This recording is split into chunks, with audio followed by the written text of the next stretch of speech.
ជំរាបសួរបងប្អូនថ្ងៃនេះខ្ញុំមកធ្វើពងទាកូនស៊ីឈាន់អញ្ចឹងសម្រាប់របៀបធ្វើគឺអត់ប្រហែលអីណាបងប្អូនចាអញ្ចឹងខ្ញុំមាន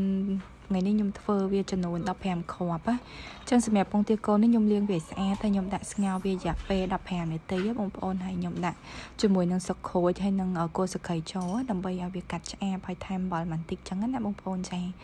អញ្ចឹងបន្ទាប់ពីខ្ញុំដាក់ស្ងោរពងទានឹងឆ្អិនហើយគឺខ្ញុំចាប់ផ្ដើមមកម្លីងជាមួយនឹងដុំស៊ីឈាន់ណាអញ្ចឹងយើងដាក់ប្រេងឆាតិចទៅហើយយើងដាក់ដុំស៊ីឈាន់នឹងចូលហើយយើងម្លីងវាឲ្យវាលាយសព្វអញ្ចឹងណាបងប្អូនចាហើយបានខ្ញុំចាប់ផ្ដើមដាក់ជាមួយនឹងស្លឹកក្រូចរំដេងហើយនឹងគល់ស្លឹកគ្រៃដាក់វាចូលហើយយើងម្លីងវាឲ្យវាឡើងឈ្ងុយបានល្អណាបងប្អូនចាហើយបាន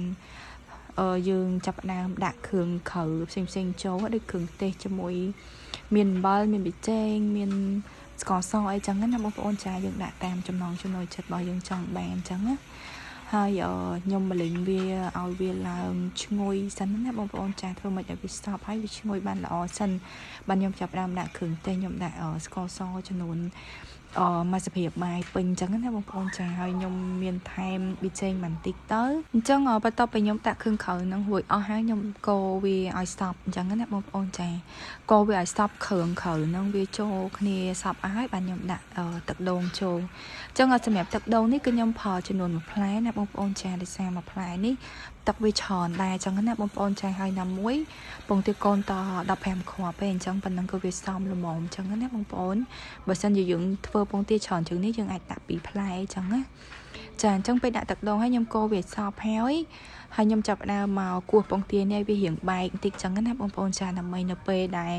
យើងដាក់ចូលទៅគឺវាចូលជាតិគ្នាបានល្អអញ្ចឹងណាអញ្ចឹងបងប្អូនគោះវាបែបនេះណាតែមិនបាច់គោះវាឲ្យវាបែកអីពេកទេគឺមកល្មមអញ្ចឹងទៅដើម្បីឲ្យវាដាក់ទៅវាចូលជាតិអញ្ចឹងណា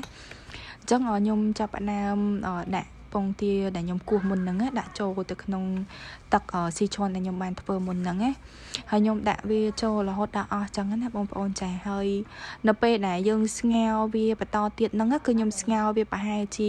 20នាទីអីថែមទៀតចឹងណាបងប្អូនចាព្រោះដោយសារយើងត្រូវការរងាស់វាឲ្យវារៀងផុយពងទាហើយនឹងចូលជាតិបានល្អអញ្ចឹងណាបងប្អូនយើងធ្វើអញ្ចឹងបានឆ្ងាញ់បើយើងស្ងោររៀងស្ទើរពេកក៏វាអត់ឆ្ងាញ់ដែរអញ្ចឹងណាបងប្អូន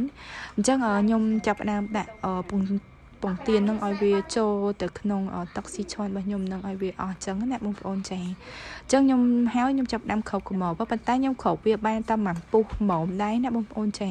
នៅពេលដែលវាពុះគឺខ្ញុំបើកគ្របវាចោលកាលណាយើងគ្របទៅគឺវាផ្ទុះបែកអស់អញ្ចឹងណាបងប្អូនចាហើយសម្រាប់ភ្លើងវិញគឺយើងអត់ប្រើខ្លាំងពេកដែរនៅពេលដែលយើងរងាស់វាយើងប្រើភ្លើងមួយម៉ោងបានទេណាបងប្អូនចាបើយើងប្រើខ្លាំងពេកពងទាកូនយើងបែកចេញក្រៅអស់អញ្ចឹងណាដូចបងប្អូនឃើញអញ្ចឹងណាបងប្អូនចាឥ